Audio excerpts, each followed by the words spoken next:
Hello दोस्तों, welcome back to fifth channel forest blaster और मैं हूं आपका host classic classic classic learning day. बिल्कुल एक जैसे कहते हैं एक बड़े ही कम दिन इस तरह के होते हैं कि जिस तरह का दिन आज गुजरा और उसमें क्या क्या हमारे लिए मज़ेदार किस्म के लर्निंग लेसन्स थे जो कि आपको आगे फ्यूचर के अंदर काम आ सकते हैं। I need to summarise that. और एक बहुत बहुत ज़बरदस्त किस्म का फंडामेंटली हाइपर एक्टिव दिन था, बहुत हाइपर एक्टिव दिन था। तो मज़ा आया, बहुत मज़ा आया, लेकिन उन लोगों को जिन्होंने उस चीज़ से सीखा और उस चीज़ के मुताबिक अपने फ़ैसले लिए। तो फ्री व्हाट्सएप ग्रुप के अंदर बहुत सारी डिस्कशन होती रही और वीकेंड के ऊपर भी होगी और आज जो वीडियो बनाऊंगा इंशाल्लाह उसके ऊपर भी होगी। ट्रेनिंग सेशंस था, ट्रेनिंग सेशन का कल आखिरी दिन है। तो online physical both the classes are on और कल इंशाल्लाह ट्रेनिंग कंप्लीट हो जाएगी। नेक्स्ट ट्रेनिंग सेशन 15 सितंबर को प्लान है। कराची के अंदर जो है ट्रेनिंग सेशन 27 सितंबर को प्लान है। कराची इंशाल्लाह हम आ रहे हैं, but it depends on the enrolment काफ़ी हो रही है, लिमिटेड सीट्स हैं। तो बहरहाल ये कि वहाँ पर अगर आप आ जाएं तो that will be something a unique thing और बहुत ज़्यादा एडवांटेज होगा। तो बहरहाल फ्री व्हाट्सएप ग्रुप ज्वाइन करने के लिए आपको बताता चलूँ, ऑक्टाफैक्स और एक्सनेक्स का IB लिंक हमारे वीडियो के डिस्क्रिप्शन में मौजूद है। आप उसको ज्वाइन इन कर सकते हैं। और अगर आप ऑलरेडी ऑक्टाफैक्स और एक्सनेक्स के ऊपर ही ट्रेड करते हैं तो फिर आप लाइव चैट के ऊपर जाकर IB चेंज कर सकते हैं। ठीक हो गया जी। आज दिन क्या था? NFP numbers, ISM numbers, both lying on the same day or both giving opposite directions. कमाल का दिन था। 1.5 घंटे के डिफरेंस से मार्केट ने पूरी तरह से पलटा खाया। अच्छा, जिन्होंने तो मेरी जो स्कैल्पिंग स्ट्रेटजी थी उसको अडॉप्ट किया, they are in huge profit. Particularly जो गोल्ड का मामला था, बहुत सारे, अच्छा मैंने ये कहा था कि जी हाँ जी NFP नंबर्स जो है वो इतना ज़्यादा इम्पैक्टफुल नहीं होगा और ऑब्वियसली वही हुआ कि 2,50,000 से अगर ऊपर आ जाता तब हम NFP नंबर्स को इम्पैक्टफुल कंसिडर करते और वो गोल्ड को नीचे लाने का सबब बनता, लेकिन ऐसा नहीं हुआ। अच्छा, अब NFP नंबर्स के हवाले से अगर हम बात करते हैं तो ये बात तो तय हो गई कि इंटरेस्ट रेट इंक्रीज़ नहीं हो रहे। इंटरेस्ट रेट मेंटेन होगा, इंटरेस्ट रेट इंक्रीज़ नहीं हो रहा। बहुत सारे लोगों से डिस्कशन कर रहे हैं, दे आर स्टिल होपिंग कि हाँ कुछ सरप्राइज़ आ जाएगा, लेकिन प्रोबेबिलिटीज़ के मुताबिक चलना पड़ेगा। तो प्रोबेबिलिटी इस टाइम पर यही है कि जस्ट 11% चांसेस आर देयर कि इंटरेस्ट रेट इंक्रीज़ होगा और 89% चांसेस आर देयर कि इंटरेस्ट रेट इंक्रीज़ नहीं होगा। Probability can change next month, आने वाले महीनों में प्रोबेबिलिटीज़ चेंज हो सकती हैं, द थिंग्स कैन हैपन। लेकिन उसके बाद आए ISM नंबर्स। ISM नंबर्स 6 महीने के हाईएस्ट आ गए हैं यार।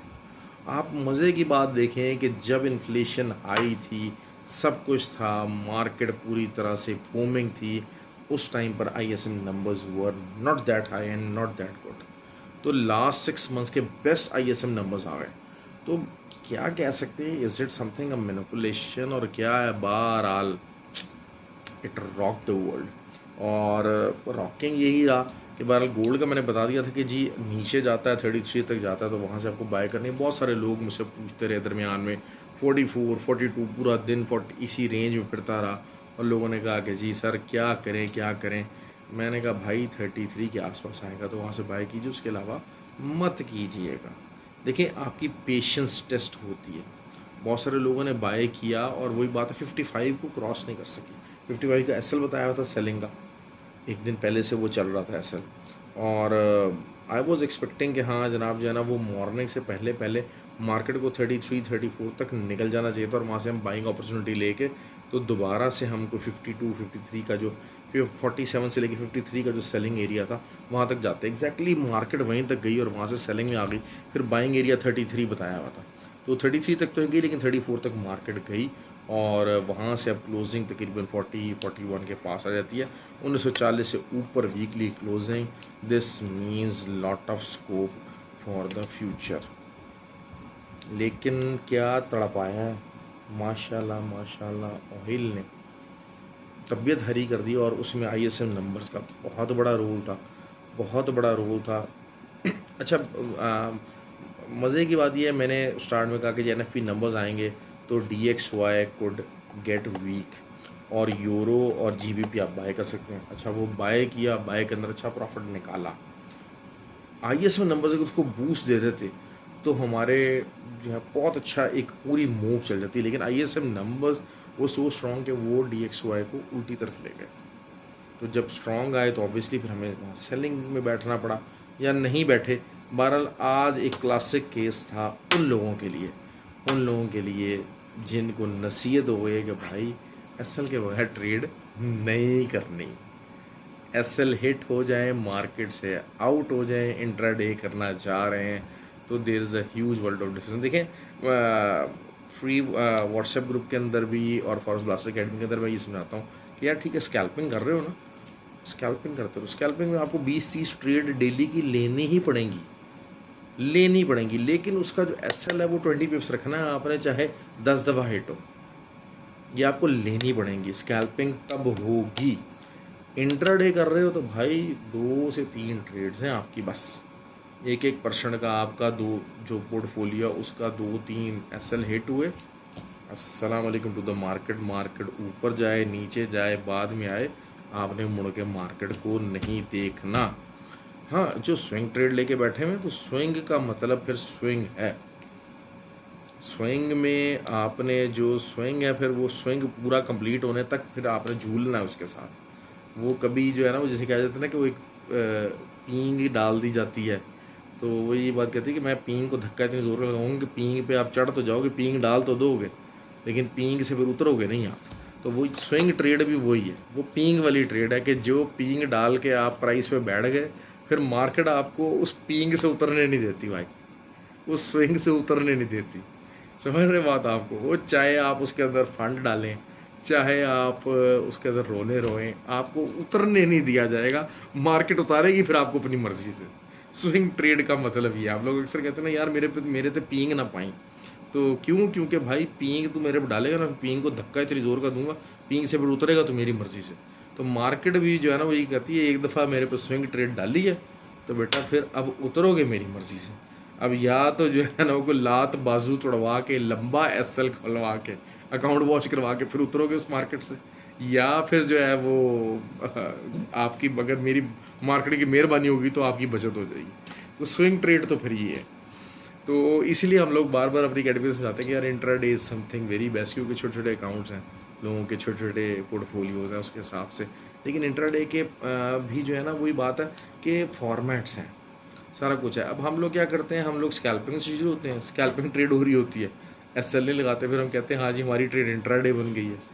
अच्छा इंट्राडे भी गुजर जाता है और फिर हम कहते हैं जी हमारी स्विंग ट्रेड बन गई और फिर हमारा अकाउंट वॉश हो जाता है। तो this is how the thing. और आज का जो था वो ऑयल ने और नैस्डैक ने वही कुछ किया। वीकली क्लोजिंग जो है वो ऑयल की बड़ी ख़तरनाक आई है भाई, सारे पिछले बैरियर बूरियर बग़ैर ट्रेसमेंट किए तोड़ दिए। अच्छा मज़े की बात यह है कि कैनेडियन डॉलर और यूएस का मैंने कहा था कि हाँ, अच्छा आप ये देखिए कि मैंने उस टाइम पे कहा आपको कि कैनेडियन डॉलर जो है ना वो वीक होगा, क्योंकि कैनेडियन डॉलर का जो डाटा है वो वीक आएगा, और वही हुआ। कैनेडियन डॉलर वीक 1.36 का टारगेट तो हमारा अचीव हुआ अल्हम्दुलिल्लाह। मैंने कहा था बाइंग बैठिएगा, 1.36 का टारगेट होगा, वो अचीव हुआ। यूरो और जीबीपी में भी स्टार्ट में बाइंग निकली, लोगों ने प्रॉफिट बुक किया, लेकिन आईएसएम नंबर्स ने पूरी गेम उलट कर रख दी और बड़े ख़तरनाक आईएसएम नंबर्स आए। अच्छा अब ये आईएसएम नंबर्स क्या कर सकते हैं गोल्ड के पॉइंट से? गोल्ड की जो नेक्स्ट वीक है उसकी जो रेजिस्टेंस है वो है ऊपर से जो है वो 1965, वीकली की बात कर रहा हूँ 1965, बल्कि शायद 1971 ही कहूँगा, 1971, और नीचे की तरफ से जो है वो 1917। बहरहाल इस टाइम पे सिनेरियो जो है वो गोल्ड का यही है, जितना नीचे आएगा बाय करेंगे अनलेस अनटिल कि जो डेली क्लोजिंग है कोई 1917 से नीचे आएगी, सिंपल एज दैट।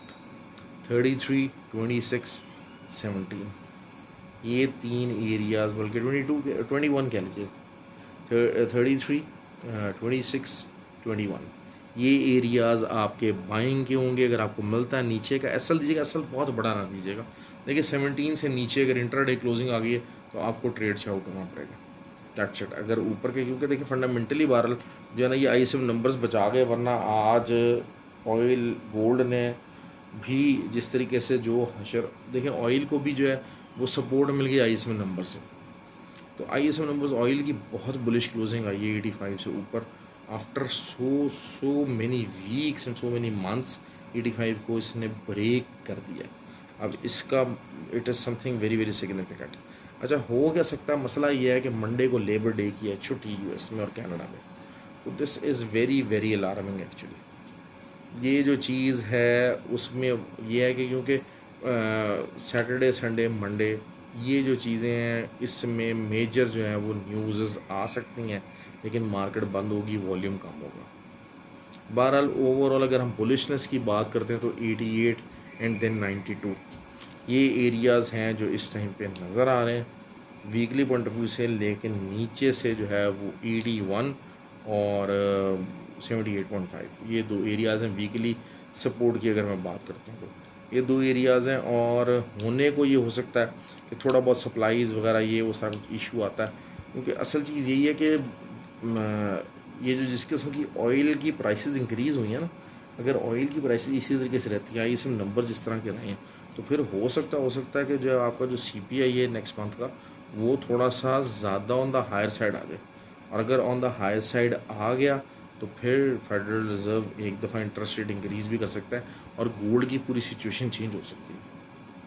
तो ये सारे सिनेरियोज़ को आपको देखना पड़ेगा फंडामेंटली। बहुत सारे लोग कहते हैं सर फंडामेंटल्स नथिंग, तो भाई आज फंडामेंटल का चस्का लोगों ने ले लिया, भरपूर तरीके से लिया, कि विद इन 1.5 आवर मार्केट का मोमेंटम कैसे चेंज होता है, किस तरीके से जाता है। एक बाय की पूरी मूव चली हुई, DXY के डाउन की पूरी मूव चली हुई, वो किस तरीके से बुलिशनेस की तरफ चली गई, हाउ ब्यूटिफुली दैट हैपेंड। तो this is something which you have to consider कि बार बार जो अगर मैं कहता हूँ कि फंडामेंटल्स आर वेरी इंपॉर्टेंट, इसको आप कंसिडर किया करें, दैट इज़ द रीज़न। अच्छा, नैस्डैक की बात करते हैं। नैस्डैक 2 दिन डोजीज जो है बनाई हैं, लेकिन हमने बेतहाशा दफ़ा देखा। अच्छा, नैस्डैक के मामले में एक चीज़ है कि मैंने जो चीज़ ऑब्ज़र्व की है वो यही की है कि नॉर्मली जो तो ऑयल हो गया, गोल्ड हो गया, इसमें 2-3 डेज जो स्विंग है ना उसकी बड़ी इम्पोर्टेंस है कि आपके अगर जो है वो 3 बेरिश कैंडल्स बनती हैं तो फिर आपका स्विंग डाउनवर्ड हो जाता है, और 2 अक्सर जो है वो बेरिश कैंडल बनी, और थर्ड जो है वो आपका बाइंग ट्रेंड के अंदर क्या होता है कि 2 दिन आपका सेलिंग लगती है और थर्ड डे बुलिश कैंडल बन जाती है। Same happened with the oil actually, 4 hour के हो चाहे इंट्राडे का हो, ये चीज़ें होती हैं। लेकिन नैस्डैक के मामले में ऐसा होता है कि नॉर्मली जो मेरा एक्सपीरियंस है 60-40% कि जब एक डोजी बन जाती है, एक बेरिश कैंडल्स बन गई या रिवर्सल कैंडल, एक सिंगल कैंडल स्टिक की बात कर रहा हूँ, सिर्फ एक कैंडल स्टिक की भी हद तक एक बनती है तो अगली कैंडल अक्सर बुलिश बन जाती है। लेकिन जब 2 बनती हैं तो फिर थर्ड कैंडल के बेरिश बनने के अक्सर चांसेस होते हैं। तो डेली के ऊपर अगर जब मंडे को, मसला ये है कि मंडे को ना एक चीट डे आ गया। चीट डे बहुत गंदा दिन होता है आपको। जो वीक का जो ओपनिंग डे है उसमें मार्केट नहीं खुल रही, लेबर डे है, वॉल्यूम कम है, मैनिपुलेटिव आस्पेक्ट्स बहुत ज़्यादा हैं। तो वो ही जिसे कहते हैं ना कि मंडे के दिन को आप कंसिडर करें ना करें, you always get into the dilemma.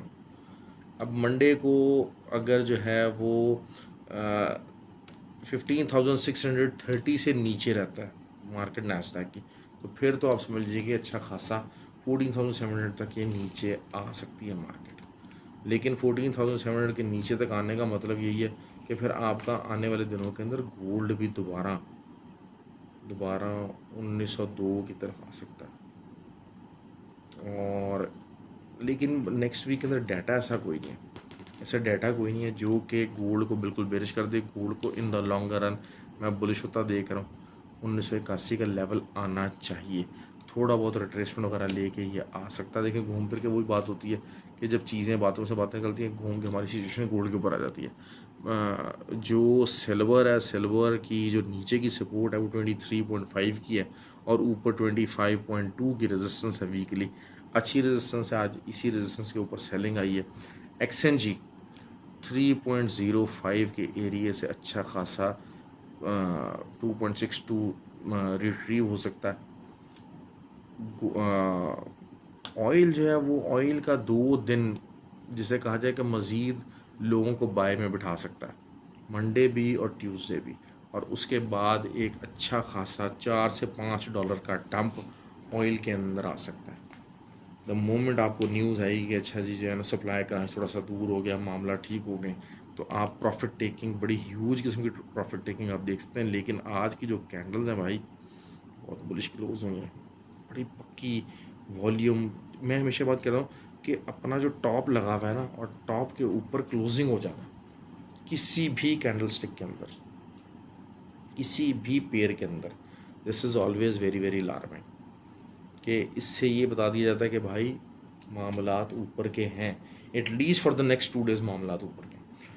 इसमें कोई दो राय नहीं है। अगर कोई बंदा इसको डिनाई करता है तो बस वो फिर अपने डिनाइल मोड के अंदर ही और अपने डिनाइल मोड को एंजॉय करता रहे, और क्या कह सकते हैं।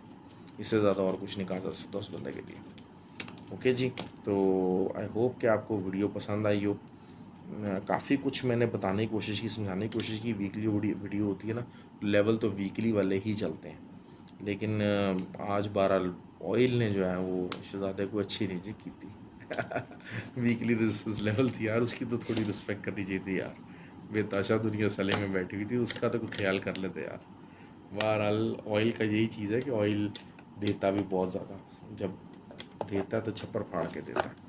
तो ऑयल के ऊपर आई लव दैट, और ऑयल के ऊपर ट्रेड करना मुझे बहुत पसंद है।